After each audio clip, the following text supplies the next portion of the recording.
Hello Facebook users. In this quick guide, we'll show you how to quickly and conveniently log out of your Facebook account. Whether you are using a phone or another device, the following methods can still be applied. This is AnHome Tech Tips. Looking forward to everyone's support. Let's get started. Step 1. Using mobile device, iOS/Android, open the Facebook app. Step 2. Tap the menu, bottom right on iOS, top right on Android.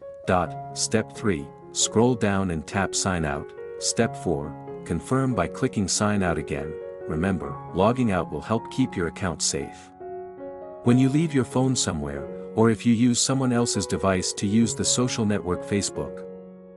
If you don't log out of your account, I cannot guarantee that your privacy will not be violated. Therefore, we not only provide you with steps to log out of your account, but we also want to remind you to help you avoid privacy invasions. And finally, wish you a happy and safe use of Facebook. We are AnHome. Thanks for watching and see you in the next videos. Raising hands locked.